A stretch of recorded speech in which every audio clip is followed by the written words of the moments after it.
June 22nd, the day after the summer solstice. The days are getting shorter here. So, why are you bringing that up? Why are you bringing that up? You haven't ruined my morning already.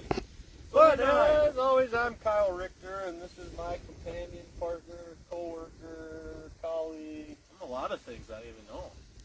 I'm Ethan. Yeah, Ethan. I do things. We work for the Renville County Soil and Water, if you didn't know that. And today we are out here, and we're going to discuss about some noxious weeds because you hadn't seen, there's some noxious weeds, and It's that time of year.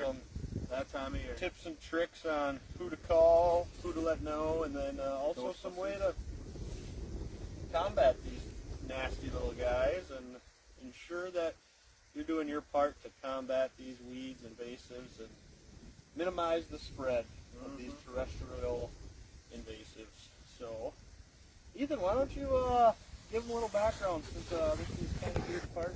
I sure will. I'm going to wait for this truck to go by real quick so we don't get any disturbing noise in the background. No waves to God. Why aren't you washing your morning coffee and conservation? Okay. I shouldn't, but I do. So, This is why people don't like it. well, one of many reasons anyway. So, as Kyle said, I am the county ag inspector, so if you see noxious weeds anywhere, please give me a call. If you have any questions on them or just like to know where to start. Whoa. Okay, so what is a noxious weed? Maybe these people don't know. A noxious weed is a weed that really shouldn't be. You might think ragweed is a weed, and you'd be correct, but it's not a noxious weed from the standpoint of Minnesota. A noxious weed is so bad that we want to get rid of it pretty much at all costs, whether that's eradication or just a lot of control. Why?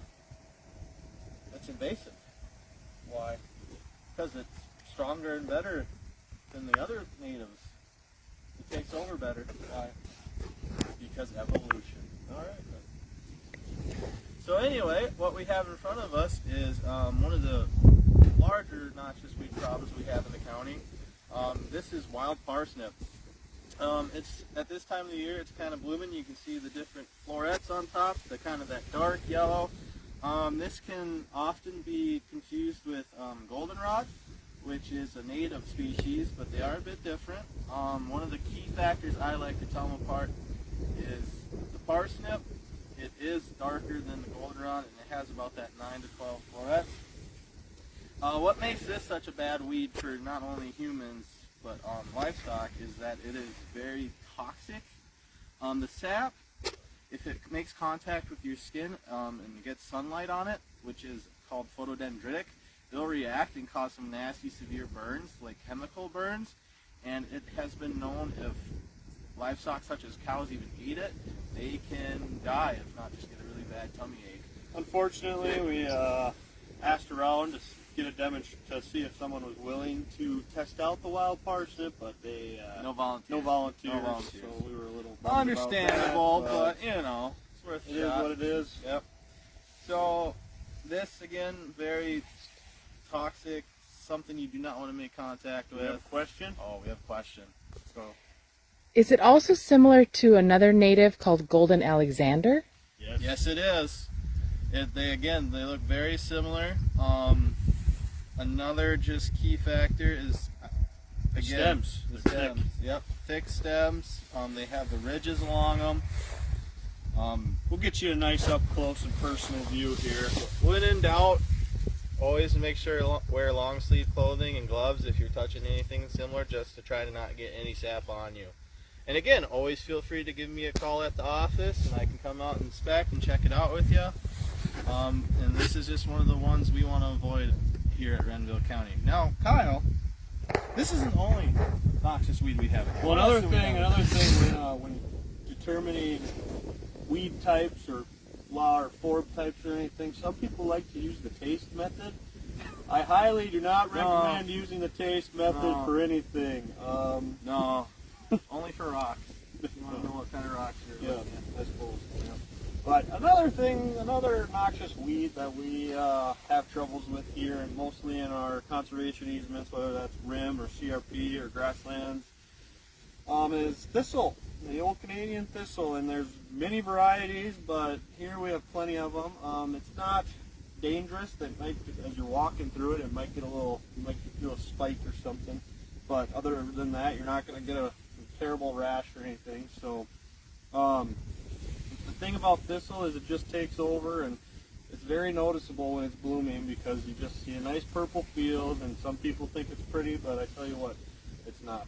And it's just spreads like wildfire, and it's a little bit easier to combat than our parsnips here, as you can usually take it down with a mow and hopefully get the natives to take over.